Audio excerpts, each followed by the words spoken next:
رات کا اندھیرا گاؤں پر ایسے چھایا تھا جیسے کسی نے سیاہ چادر اڑا دی ہو۔ کچے راستوں پر بکھری دھول، چراغ کی زرد اور مدھم روشنی میں کبھی دکھائی دیتی اور کبھی غائب ہو جاتی۔ چراغ کی لو ٹمٹماتی جیسے وہ بھی سرد ہوا کے جھرونکوں سے لرز کر ہار ماننے ہی والی ہو۔ فضا میں ٹھنڈی ہوا کے جھونکے کسی اندیکھے گیت کی دھن سناتے۔ کبھی کھڑکیوں کے کواڑ ہلتے اور چڑچڑاہٹ کی آواز گونجتی تو کبھی گھروں کی چھتوں پر سوکھے پتے سرسراتے۔ دور گھنے درختوں سے سائیں سائیں کی آواز آتی جیسے فطرت خود کوئی راز چھپا کر سرگوشی کر رہی ہو۔ کبھی اچانک جھینگر کی تیز چیخ سنائی دیتی اور پھر خاموش اتنی گہری ہو جاتی کہ دھڑکن تک سنائی دینے لگتی۔ اسی گاؤں کے ایک کچے مکان میں سعدیہ تنہا بیٹھی تھی۔ سامنے رکھی پرانی کتابوں کے زرد اور پھٹے ہوئے صفحات چراغ کی روشنی میں جھلملاتے تھے، لیکن اس کی آنکھیں بار بار کتابوں سے ہٹ کر کھڑکی کی طرف اٹھ جاتیں، جیسے دل کسی انجانی تلاش میں ہو۔ کھڑکی کے باہر صحن پر نرم چاندنی بکھری ہوئی تھی۔ چاندنی جب مٹی کے کچے صحن کو چھوتی تو وہ چمکنے لگتا، جیسے غریبی کے اندھیروں میں بھی روشنی اترنے کی ضد ہو۔ یہی چاندنی جب سعدیہ کے چہرے پہ پڑتی تو اس کی آنکھوں کی نمی چمک اٹھتی۔ یوں لگتا تھا جیسے ہر آنسو میں کوئی دعا قید ہو، کوئی خواب جو ٹوٹنے کے قریب ہے، یا کوئی امید جو ابھی تک سانس لے رہی ہے۔ سعدیہ کا دل ایک ہی وقت میں بوجھل بھی تھا اور مضبوط بھی۔ وہ اپنی کتابوں کو دیکھ کر سوچتی، کاش میں بھی پڑھ پاتی، کاش میں پاس بھی ہو اور علم ہوتا انسان کو بچا سکتی۔ مگر اگلے ہی لمحے وہ کھڑکی کے باہر چاندنی دیکھ کر آہستہ سے مسکرا دیتی، جیسے چاندنی اسے کہہ رہی ہو اندھیرا ہمیشہ کے لیے نہیں رہتا، روشنی ضرور واپس آتی ہے۔ چراغ کے ٹمٹماتی روشنی اور چاندنی کی نرمی کے بیچ بیٹھی سعدیہ اب کسی خواب اور حقیقت کے سنگم پر کھڑی تھی۔ سعدیہ کا خواب تھا کہ وہ ڈاکٹر بنے، لیکن غربت نے اس کا راستہ روک دیا تھا۔ باپ مزدور تھا، ماں بیمار، دو چھوٹے بھائی اسکول جانے کے بجائے کھیتوں میں مزدوری کرتے تھے۔ گاؤں کے لوگ اکثر کہتے بیٹیوں کے خواب کبھی پورے نہیں ہوتے، لیکن سعدیہ کی آنکھوں میں ایک ضد تھی، ایک جلتا ہوا چراغ۔ ایک دن اچانک گاؤں پہ جیسے موت کا سایہ اتر آیا۔ گلیوں میں سناٹا چھا گیا، کھیلتے بچوں کی آوازیں غائب ہو گئیں، ہر گھر سے کھانسی اور تیز گونج، بخار سے کانپتے وجودوں کی کراہیں اور ماؤں کے رونے کی آوازیں سنائی دینے لگیں۔ کچے گھروں کے دروازے بند، کھڑکیوں کے پیچھے زرد چہروں کی جھلک، اور گاؤں کی گلیوں میں ایک عجیب سی ویرانی۔ یوں لگتا تھا جیسے زندگی نے اچانک اپنی رفتار روک دی ہو۔ بچے جلتے جسموں کے ساتھ اپنی ماؤں کی گود میں بلکتے، بوڑھے ہانپتے ہوئے مٹی کے فرش پر لیٹے رہتے۔ کسی کی آنکھیں بخار سے سرخ تھیں، کسی کے ہونٹ پیاس سے پھٹے ہوئے۔ وبا کا خوف اتنا گہرا تھا کہ لوگ ایک دوسرے کے قریب جانے سے ڈرتے تھے۔ فضا میں کڑوی دوا کے بغیر بس بیماری کی بو پھیلی تھی، پسینے، بخار اور رونے کی آوازوں کا امتزاج۔ ایسے میں سعدیہ نے آہستہ سے لکڑی کی الماری کھولی اور اپنی پرانی کتابیں نکال لیں۔ کتابوں کے اوراق زردی مائل اور کناروں سے پھٹے ہوئے تھے، جیسے وقت کے طوفانوں نے انہیں گھس ڈالا ہو۔ مگر انہی پرانی سطروں میں سعدیہ کو امید کی کرن نظر آتی تھی۔ وہ چراغ کے قریب بیٹھی، چراغ کی مدھم زرد لو جھونپڑی کی کچی دیواروں پر سایہ بناتی اور مٹاتی جاتی تھی۔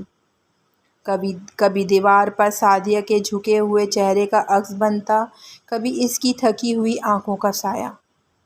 کتاب کے ہر صفحے پر جھک کر وہ اپنی انگلیوں سے پرانی تحریروں کو چھوتی۔ اس کی آنکھوں میں تھکن ضرور تھی، مگر ہونٹوں پر مسلسل دعائیں جاری تھیں۔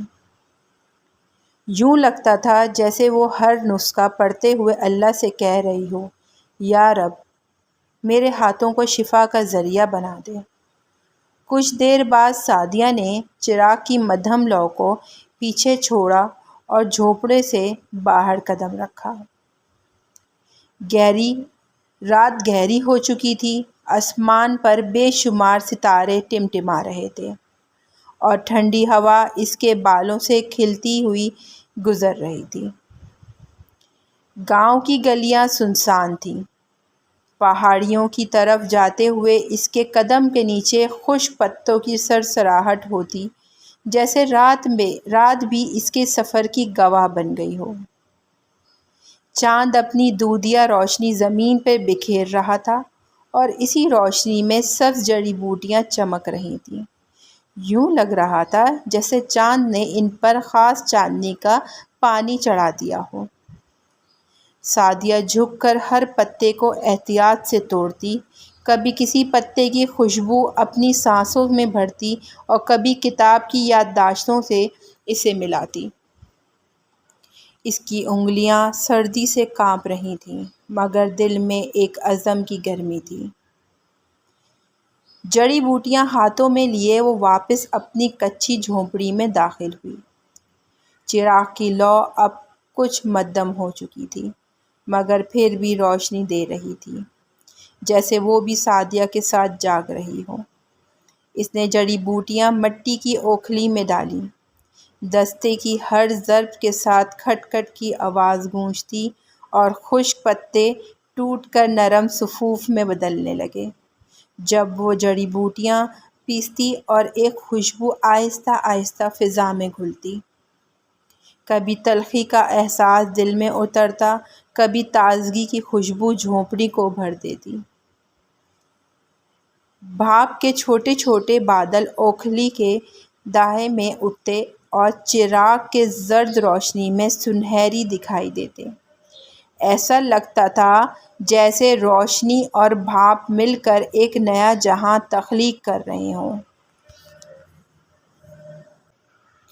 جہاں نہ قیمتی شیشے تھے، وہ جھونپڑی گویا ایک چھوٹی سی لیبارٹری بن گئی تھی۔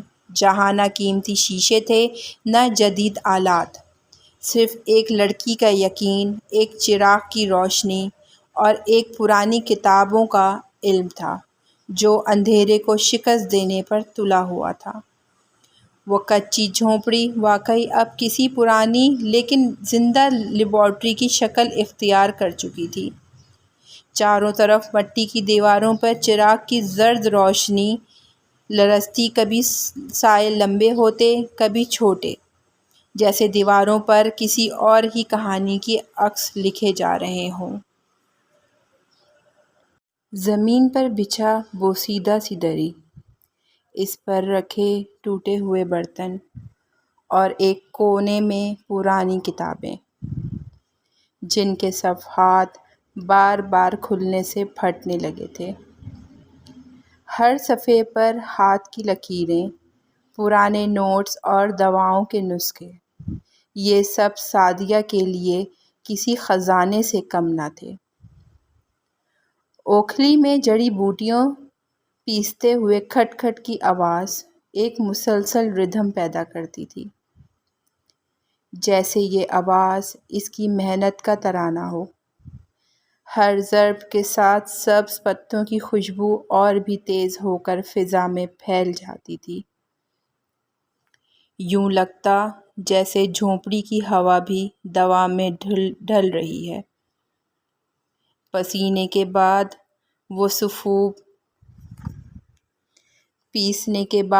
وہ صفوف کو پرانی مٹی کے پیالے میں ڈالتی، پانی گرم کر کے اس میں گھولتی اور پھر چراغ کے قریب رکھ کر قہوے کو دم دیتی۔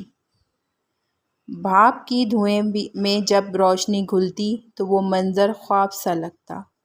جیسے امید کا کوئی دھندلا سا قافلہ اندھیرے کو چیر رہا ہو۔ اس کا چہرہ تھکن سے زرد پڑ رہا ہوا تھا، مگر آنکھوں میں ضد کی چمک تھی۔ وہ اپنے ہاتھوں کو بار بار کپڑوں سے صاف کرتی، کبھی دعا کے لیے آسمان کی طرف دیکھتی اور پھر کتاب پر جھک جاتی۔ اس کے ذہن میں بس ایک ہی خیال تھا، اگر میں کچھ نہ کروں، اگر میں کچھ نہ کروں تو یہ گاؤں کے چراغ بجھ جائیں گے، اور اگر میں اپنی تھکن کو نظر انداز کر دوں تو شاید سب کے لیے امید کا دیا جل سکے۔ وہ جھوپڑی اب غریب کی نہیں بلکہ حوصلے اور ہمت کی نشانی لگتی تھی۔ جہاں جدید آلات کی کمی تھی، وہاں یقین کی دولت موجود تھی۔ جہاں لیبارٹریوں کی چمک دمک نہیں تھی، وہاں ایک چراغ اپنی ٹمٹماتی لو سے اندھیرے کو چیلنج کر رہا تھا۔ رات ابھی گہری تھی، لیکن گاؤں کی گلیوں میں آہستہ آہستہ ہلچل بڑھنے لگی۔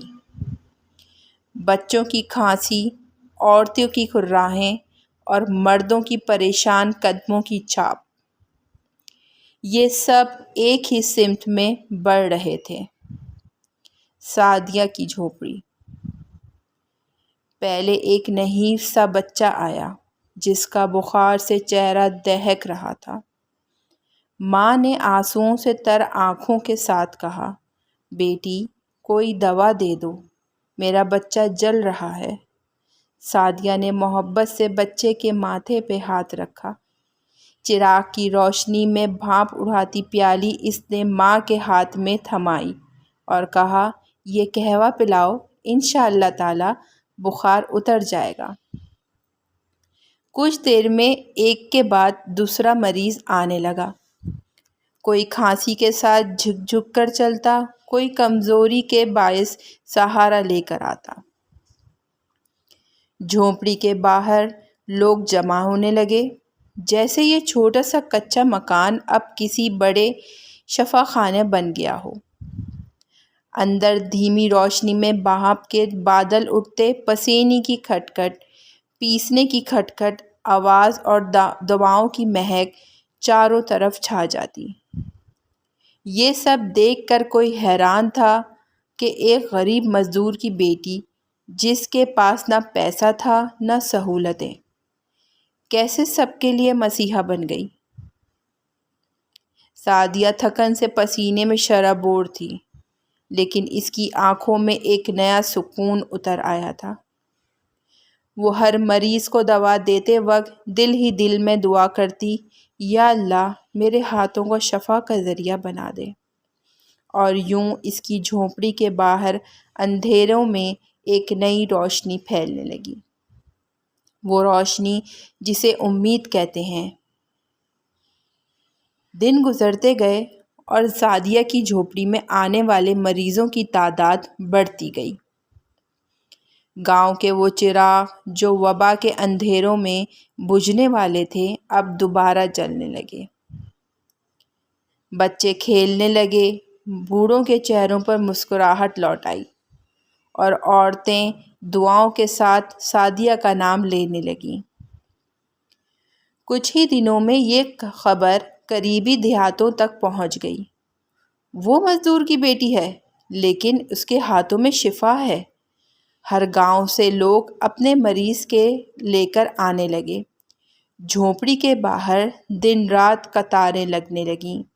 ایک دن شہر سے ایک ڈاکٹر گاؤں آیا۔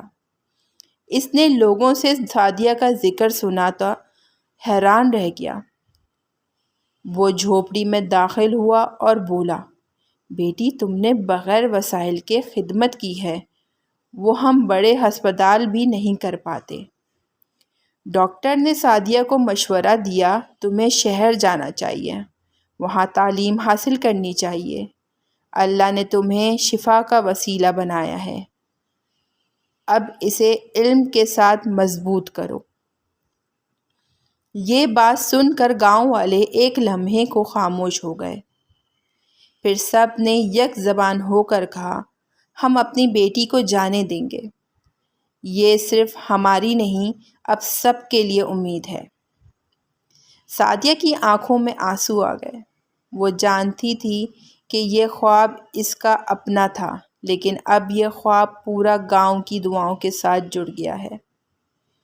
یوں ایک غریب جھونپڑی میں شروع ہونے والے سفر شہر کی چمکتی سڑکوں تک جانے لگا، لیکن سعدیہ نے دل ہی دل میں طے کر لیا تھا کہ چاہے میں کہاں بھی جاؤں، میرا پہلا گھر یہی جھونپڑی ہے، جہاں چراغ کی روشنی اور ماں کی دعائیں میرے ساتھ ہیں۔ جی تو ریڈرز، کیسی لگی ہماری آنگن کہانیاں کی پہلی سٹوری؟